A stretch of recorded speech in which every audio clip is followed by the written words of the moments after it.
2017년 학원보그마협의회라는 단체에서요, 전국 대학생, 대학원생 1000명을 대상으로 설문조사를 했었는데 1000명 중에 개신교 학생 비율이 15%예요. 그러니까 1000명 중에 150명이었고 100명 중에 15명인 거예요. 젊은이들, 대학원생, 대학생들 100명 있으면 개신교 기독교 학생이 15명이라는 거예요.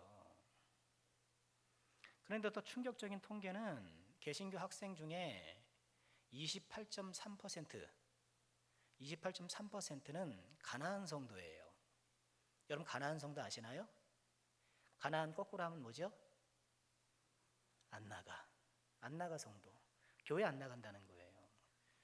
예수를 믿지만 본인이 기독교인이라고 조사할 때 저는 기독교인입니다 라고 얘기하지만 교회 안 나가는 이 가나안 성도가 여러분 우리 그 한국에 약 100만 명 정도 된대요.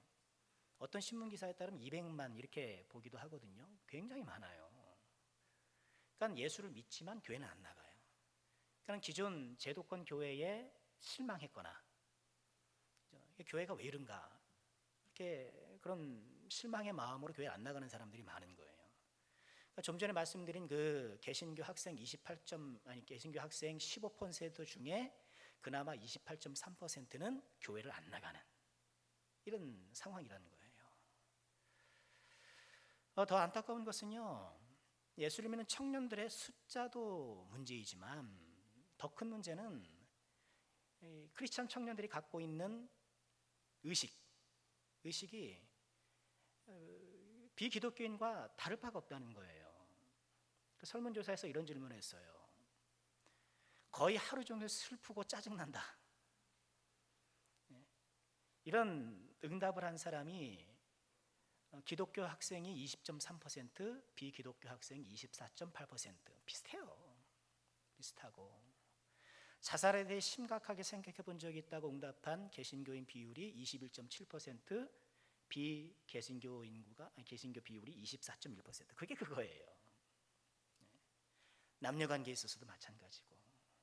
그러니까 여러 부분에 있어서 예수를 믿는 사람들이, 즉 특별히 청년들이 별로 없고, 그나마 있다 하더라도 뭔가 좀 세상 사람들과 다른, 세상 청년들과 다른 그런 거룩함을 보이는 경우가 또 별로 없고. 여러분 오늘날 우리 조국교회가 청년들이 죽어있는 교회라고 하면 너무 지나친 표현일까요? 청년들이 죽어있는 교회인 것이 틀림없어요. 여러분 오늘 말씀 보면 한 장례 행렬이 지나가고 있죠. 나인성의 과부의 아들이 죽은 거예요. 여러분 이 청년의 한 장례 행렬을 보면서 우리 조국교회에 이 청년들이 없는 이 조국교회의 현실이 오버랩되는 것 아마 저만이 아닐 것입니다. 어쩜 이 장례 행렬이 오늘날 이 조국교회 현실은 아닐까? 여러분 그런데 다행스러운 건 뭔가요? 지금 이처럼 오늘 말씀에서 장례 행렬이 다 가는데 지금 마주쳐 누가 오고 계시나요? 예수님이 오고 계시는 거예요. 예수님과 예수님의 제자들 생명의 행렬이 이 장례 행렬을 맞서오더라는 거예요. 여러분 이것이 우리에게 소망이 아닐까요?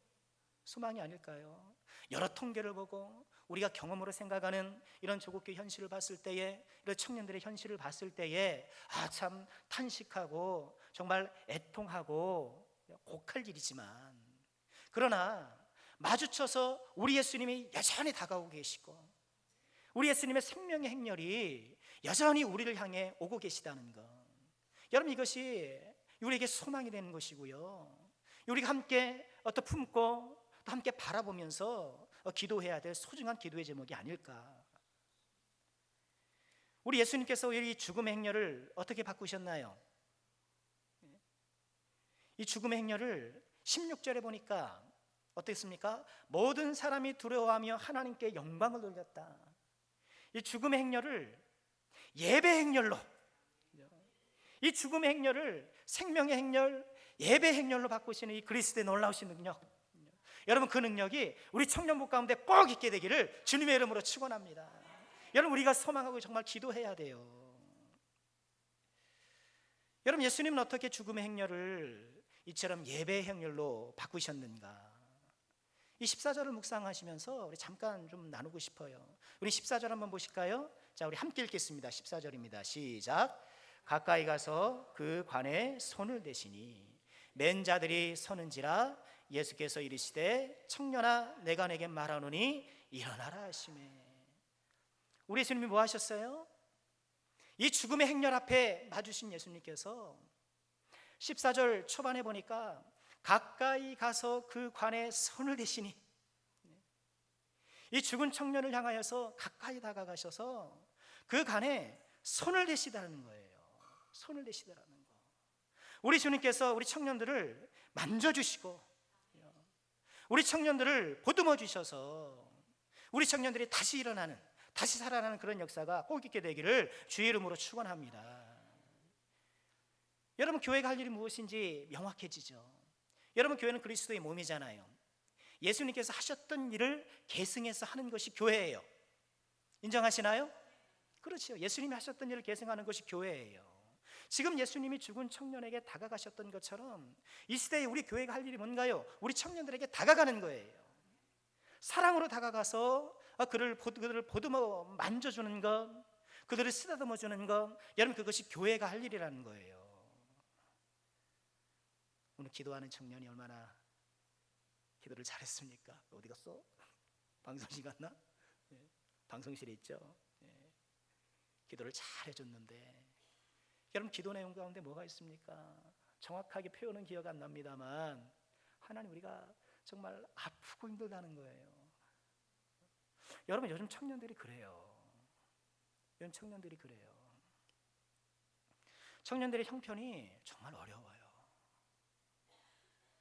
제 나름대로 분석하기는 우리나라 IMF가 터진 이후부터 정말 청년들이 힘들어졌어요.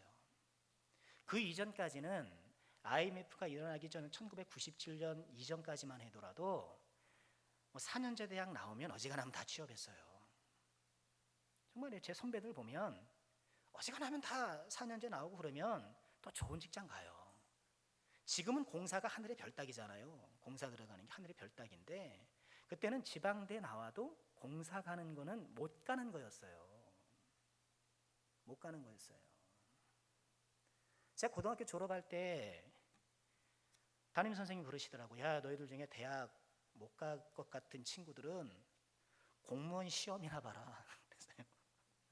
9급 공무원 시험이나 봐라 그랬어요. 그리고 그 시험을 보면 어지간하면 다 9급 됐어요. 그러니까 동사무소 가서 주민등록증 끊어주고 이런 거 해주잖아요.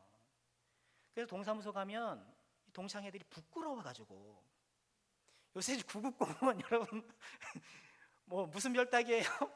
하늘의 별따기인데 그때만 하더라도 이 9급 공무원이 막 창피해가지고 아이들이 막 그래서 안 하고 막 그랬어요. 막 다니다가 막 포기하고 막 그런 애들도 있었단 말이죠. 그런데 오늘날 청년들은 너무너무 힘들어요. 또 청년 시기가 얼마나 중요합니까? 인생에 참 중요한 것들이 있잖아요. 진학해야 되죠. 취업해야 되죠. 그다음 뭐 해야 돼요? 결혼해야 되죠. 여러분, 인생에 있어서 정말 중요한 이 세 가지가 이 청년 시기에 놓여져 있는데 이것이 좀처럼 어렵더라는 거예요. 여러분, 자녀들 보시면 아시잖아요. 이게 너무너무 힘든 거예요. 이런 넘사벽 같은 현실의 벽 앞에서 우리 청년들이 얼마나 좌절하게 되고요. 또 얼마나 그 마음이 상하겠어요. 여러분, 이럴 때 우리가 해야 될 일이 무엇인가? 통계에 따르면 청년 5명 중 1명이 빚을 지고 있대요. 5명 특성이 있는데 1명이 빚을 지고 있나 모르겠는데 5명 중에 1명이 빚을 지고 있는데 평균 그 빚 액수가 840만 원. 학자금 대출 받고 이렇게 하면서 빚진 거예요. 5명 중에 1명이 그렇다는 거예요. 정말 우리가 이 청년들을 위로하지 않으면 안 돼요. 위로하시면 안 돼요. 여러분, 그동안 우리 교회가 잘못했던 것들이 뭔가 하면 청년들을 바라볼 때 이제는 정말 위로와 사랑의 대상으로 좀 바라볼 필요가 있어요. 정말 그렇게 힘들고 어려운 상황이기 때문에. 근데 전통적으로 교회는 청년들을 바라볼 때 뭘로 바라봐요? 일꾼으로 바라봐요. 일꾼으로 바라봐요. 그래서 교회에서 여기저기서 좀 우리 청년들이 일하고 막 그랬으면 다 그러고 싶죠? 그런 거 보고 싶으시죠? 필요하죠. 또 당연히 그런 것도 있어야 되겠죠. 근데 그 이면에는 우리 청년들을 부리는 일꾼으로만 보았던 약간은 좀 그 선입견의 시선이 없지 않았던 거예요. 그러니 교회 열심히 다니는 청년들이 좀 스트레스가 많아요. 교회 일만 있으면 여기저기 불려다녀가지고 온갖 허드렛 일은 다 해야 되고 그러니까 이게 은근히 이게 막 스트레스 쌓이고 막 그랬단 말이죠. 여러분, 우리 청년들이 정말 위로가 필요하고 그 어느 때보다 교회에 우리 예수님의 사랑이 필요한 때가 아닌가. 여러분, 그것을 꼭 기억하여 주시고요. 여러분, 우리 예수님이 어떻게 하셨습니까? 이 관 속에 들어있는 죽은 청년을 향하여 가까이 다가가서 만져주셨던 것처럼 우리 남성교회가 우리 사랑하는 청년들을 만져주고 위로해주고 보듬어주고 이런 그런 은혜가 꼭 있길 바라고요. 담임 목사로서 좀 더 기대해보고 고민해보는 것은 참 어렵고 힘든 청년들을 좀 우리가 어떻게 실제적으로 좀 도울 수 있을까? 여러분, 지금 아르바이트 하느냐고 또 얼마나 힘듭니까? 그래서 교회가 좀 아직 이렇게 우리가 얼만큼 실천할 수 있을지 모르겠습니다만 교회에서 수고하는 청년들에게 우리가 실질적인 도움을 주는 것도 한번 고민해봐야 되지 않을까 하는 거예요. 여러분, 우리 지역교회가 참 어려운 것 가운데 하나가 청년들을 만나기 어렵잖아요. 그렇죠.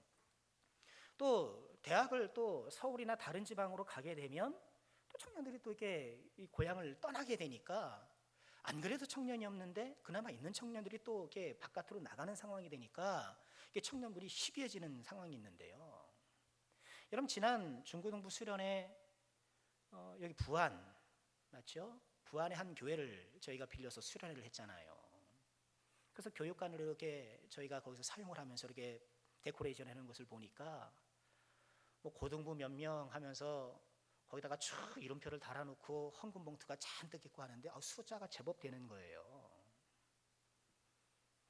그리고 보니까 청년들이 막 눈에 띄는 거예요. 부안이 시골이에요? 군산이 시골이에요? 부안에 비하면 우리 부안이 어디 계시더라? 부안에 비하면 군산이 서울이더만요. 근데 그 교회는 청년들이 왔다 갔다 하는 거예요. 그래서 제가 기회가 있어서 거기 담임 목사님하고 대화할 기회가 있었어요. 이렇게 청년이 많네요. 주일학교가 잘 되나 봅니다. 그랬더니 그분이 은근 자랑 삼아서 그렇게 말씀하시더라고요. 저희는 주일학교 200명입니다. 몇 명이요? 주일학교 200명이래요. 그래서 지금 여름에 거기서 왔다 갔다 하는 청년들이 뭐 하는 청년들이냐 하면 주일학교 교사인 거예요. 지금 교회에 외부 팀이 들어와서 수련회를 하니까 본교회 청년들이 와가지고 뭐 좀 필요한 게 없나 하면서 이렇게 살피러 온 거예요. 그런데 그 친구들이 다 학교가 저 수원, 저 서울 수도권에 다 있다는 거예요. 저희 청년들은 주말 되면 다 내려옵니다. 주말 되면 다 내려온다는 거예요. 다 내려서 주일학교 봉사하고 주일 저녁에 올라간다는 거예요. 가만히 생각해 보니까 그게 불가능한 일이 아니겠더라고요. 우리가 안 해서 그렇지. 그렇잖아요. 우리 딸내미 잔뜩 긴장하네. 내려오라 할까 봐.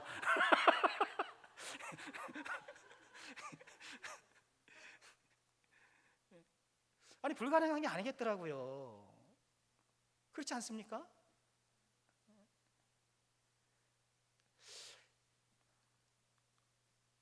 정말 이 청년들이 살아 역사하도록 그 교회가 막 뒷받침해 주는 것 같더라고요. 재밌으니까 오는 거죠. 그렇죠. 보람되니까 오는 거죠. 즐거우니까 오는 거죠. 여러분, 우리 교회도 충분히 그럴 수 있지 않겠는가. 그래서 저희는 정말 이 주일학교를 좀 아주 도전이 되더라고요.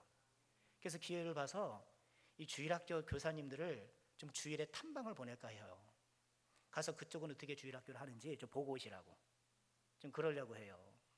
이제 날이 좀 선선해지면 한번 보내드리려고 생각 중에 있습니다. 그분하고도 이미 좀 얘기는 해놨어요. 저희들 필요하면 좀 탐방 좀 받아주시겠습니까? 여러분 탐방하는 교회들은 많아요. 제가 뭐 탐방 한두 번 다녀봤겠습니까? 사랑의 교회 무슨 교회 큰 교회 다 가봐요. 근데 큰 교회는요 우리의 모델이 못 돼요.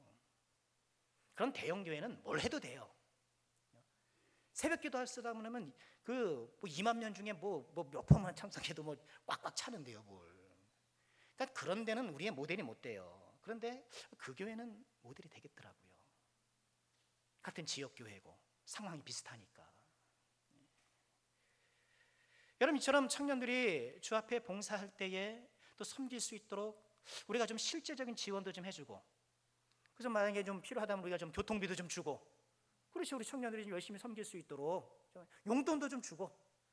여러분 아멘 좀 하시기 바랍니다. 교통비도 좀 주고 용돈도 좀 주고. 뭐 봉사는 뭐 그냥 순정해가지고 그냥 하는 거지. 그게 무슨 월급입니까? 그게 무슨 수고비입니까? 우리 청년들이 이렇게 시간 내고 주님 앞에 충성하는데 우리가 그런 것도 좀 한번 점차적으로 고민해봐야 되지 않을까 하는 생각을 해보고요. 요는 그것입니다. 주님이 만져주시면, 그죠? 주님이 만져주시면, 오늘 말씀이 그것을 우리에게 보여주잖아요. 주님이 만져주시면, 여러분 관이라는 게 뭔가요? 죽음은 끝이지만 관은 완전 끝이에요. 여러분 그래서 우리가 장례 예배 드릴 때에 또 중요하게 여기는 예배가 뭔가 입관 예배잖아요. 왜요? 입관하게 되면 이제는 더 이상 그분을 죽은 모습이라도 못 보잖아요. 입관하는 순간 관에 못이 박히고 영영이 그 모습을 이 세상에서 볼 수가 없는 거예요. 완전 끝이란 말이죠. 관에 들어가 있으면. 관에 들어가 있는 완전 끝인 이 청년도 주님께서 살아나게끔 역사하셨는데, 주님께서 만져주시면 관 속에 들어있는 청년도 일어나는데 우리 청년들이 어찌 일어나지 않겠습니까? 우리 하나님께서 우리 청년들의 마음을 만져주시고 그들을 위로하시고, 우리가 그 그리스도의 마음으로, 우리 교회가 그리스도의 마음으로 우리 청년들을 보듬어주고 사랑해 줄 때 어찌 그런 역사가 일어나지 않겠냐는 거예요. 우리 예수님께서 이 청년을 향해 다가가 만져주신 것, 그것이 이 죽은 청년을 일으켜 세웠던 한 가지 요소였다는 것이죠. 여러분 또 우리 주님께서 어떻게 하셨나요? 다시 한번 우리 14절 한번 읽어보실까요? 10절 다시 보시면 제가 읽을게요. 가까이 가서 그 관에 손을 대시니 맨 자들이 서는지라. 그런 다음에 예수님께서 뭐라고 하셨죠? 이르시되 청년아 내게 말하노니 일어나라. 이렇게 관에게다가 이 죽은 청년에게 다가가서 그를 만지셨던 예수님이 만지신 이후에 하신 일이 뭔가요? 말씀을 주시더라는 거예요. 말씀하시더라는 거예요. 여러분 우리 청년들에서 기도할 때에 정말 주님께서 그 심령들을 만져주시기 위해서 기도해 주시고요, 특별히 말씀 주시기를 기도하시길 바랍니다. 정말 주님께서 만져주시고 말씀이 딱 들어가면, 좀 말씀이 들어가고 믿음이 들어가면 문제가 없는 거예요. 그게 안 돼서 문제지. 그게 안 되신 문제죠. 정말 말씀이 들어가면 성령 은혜 가운데에 하나님의 말씀이 그 마음속에 작용하게 되면 그 사람이 살아나는 거예요. 말씀이 임하여서 생각을 바꾸고 또 가치관을 바꾸고 라이프 스타일을 바꿔나가고, 이 말씀의 역사가 우리 청년들의 마음속에 왕성하게 일어날 때에 그들의 인격과 삶이 변하게 되는 것이죠. 여러분 우리가 이것을 소망해야 합니다. 이 순서를 우리가 좀 봐야 돼요. 예수님이 지금 이 죽은 청년을 어떻게 살리시는가, 이 순서. 먼저 뭐예요? 사랑으로 다가가서 만져주시는 거예요. 그런 다음에 말씀 주시는 거예요. 우리가 이게 좀 필요한 것 같아요. 이 순서를 우리가 염두에 두고요, 그래서 우리가 사랑해주고 격려해주고 보듬어주면서 우리 교회 오면 청년들이 좋아해야 돼요. 여러분 저 녀석이 나한테 인사 하나 하나 이러면 그러지 마시고요, 여러분 센스 있는 어른들은요 먼저 인사해요. 할렐루야. 그죠? 너 왔구나. 여러분 그게 정말 필요해요. 교회는요 청년뿐만 아니라 누가 와도 정말 환영을 받는 교회가 돼야 돼요. 환영을 받는 교회가 돼야 돼요. 그래서 저는 누가 오시든 아이고 어서 오셨습니까? 하려고 애를 써요. 여러분 어디 가서 우리가 친절한 대우를 받아요? 뭐 전대에 돈이나 두둑하고 해가서 뭐 어디 뭐 백화점이나 가고 뭐 쇼핑센터나 가야 어서 없어 어서 없어. 그걸 우리 보고 합니까? 돈 보고 하는 거지. 우리가 회사에 가서 뭐 그렇게 친절하게 대우를 받습니까? 집에 가면 그렇게 또 남편이 또 그렇게 또 그냥 천사 같아가지고 그렇죠? 그러십니까? 학교 가면 뭐 우리 뭐 누가 환영해 줍니까? 가만 보면 우린 다 불쌍한 사람들이에요.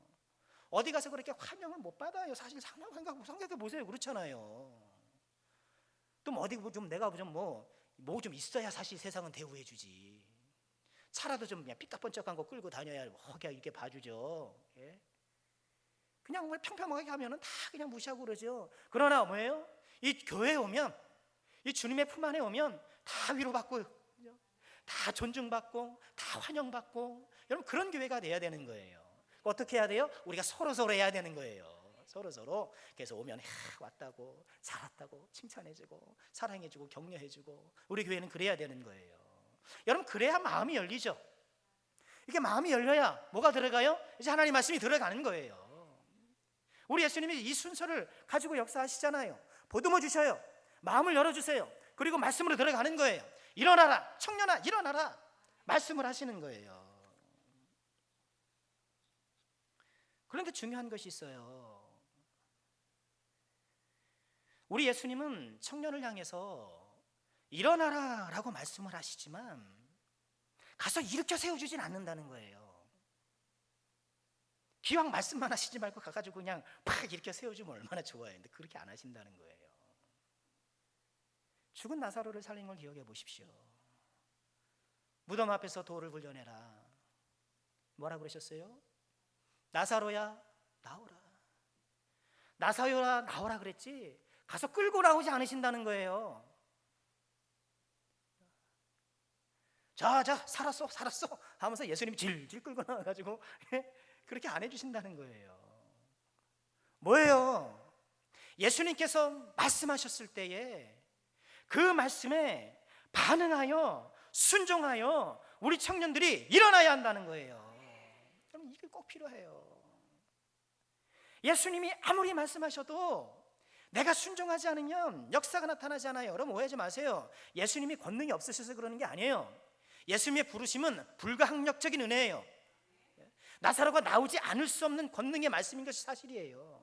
그렇지만 우리 예수님은 그 권능을 잠시 내려놓으시고 잠시 줄이시고 그 줄여진 부분에 우리의 순종을 채워놓으시는 거예요. 왜? 복 주려고, 은혜 주시려고요. 여러분 그게 우리 예수님의 방법이라는 거예요. 얼마든지 일방적으로 다 하실 수 있어요. 그런 권능과 능력이 충만하신 분임에도 불구하고 우리가 순종할 수 있는 여지를 남겨주시고 우리가 믿음으로 반응한 여지를 남겨주시고 우리가 믿음으로 올바로 반응하면 뭐라 그러십니까? 내 믿음이 너를 구원했다. 내 믿음이 너를 구원했다 하면서 칭찬해 주시는 거예요. 야, 이게 얼마나 놀라운 은혜예요.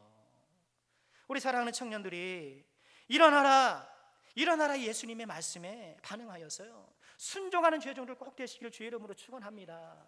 정말 그래서 우리 청년들이 일어나야 돼요.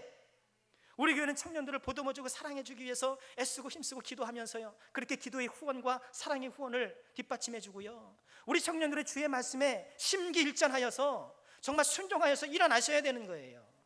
예배 자리로 나가셔야 되고 다시 한번 말씀의 자리로 나가셔야 되고 또 나눔과 섬김의 자리로 나가셔야 되고 주님께서 기뻐하시는 삶을 살기 위해서 다시 한번 믿음의 다짐을 일깨우고 주 앞에 일어나는 이 순종으로 서야 한다는 것이에요. 우리 사랑하는 청년들에게 이런 은혜가 꼭 있으시길 바랍니다. 우리 청년들 예배 자리를 사수하시길 바랍니다. 정말 예배 자리 사수하세요. 그냥 예배 시간은 딱 잘라가지고 그렇죠? 주일날 딱 잘라가지고 아무 일정 말든지 않으면 돼요. 왜 예배 드리는 게 힘든지 아십니까? 왜 힘든지 아세요? 원칙을 안 세워서 그래요. 원칙을 딱 세우면 다 쉬워요. 여러분 11조 어려우신가요? 헌금 얘기하니까 또 귀가 번뜩하십니까? 어려운 분들이 더러 계신단 말이에요. 근데 원칙을 세우면 그럼 뭐가 힘들어요? 원칙을 세워놓고 10분의 1은 하나님 것이다 하고 탁 자르고 그렇게 살면 편해요. 원칙을 안 세워서 우리가 힘든 것이지. 우리 사랑하는 청년들, 믿음의 원칙을 세우셔서요, 예배 시간을 사수하시고요, 기도의 시간을 만드시고요, 말씀의 시간을 만드시고요, 정말 주님의 이 말씀에 순종하여서 영적으로 일어나시는 그런 은혜가 꼭 있으시기를 주님의 이름으로 축원합니다. 자, 말씀을 마치겠습니다. 오늘 말씀의 결론이 뭘까요? 이처럼 죽은 청년을 살리셔서 장례 행렬을 생명 행렬로, 예배 행렬로 바꾸신 이후 어떤 일이 일어났나요? 우리 7장 17절 말씀 함께 읽어볼까요? 함께 합니다. 예수께 대한 이 소문이 온 유대와 사방에 두루 퍼지니라. 할렐루야. 예수에 대한 소문이 퍼지는, 유대와 사방으로 두루 퍼지는 우리 청년들을 통하여서 우리 예수님의 사랑하심과 우리 예수님의 능력과 우리 예수님의 은혜가 만방으로 증거되어지고 만방으로 퍼져나가는 은혜가 꼭 있으시기를, 우리 남성교회를 통하여서 이 예수님에 대한 아름다운 소문이 우리 군산지역을 넘어서 우리 대한민국을 향하여서 쭉쭉 뻗어나가는 그런 은혜가 꼭 있으시기를 주님의 이름으로 축원합니다.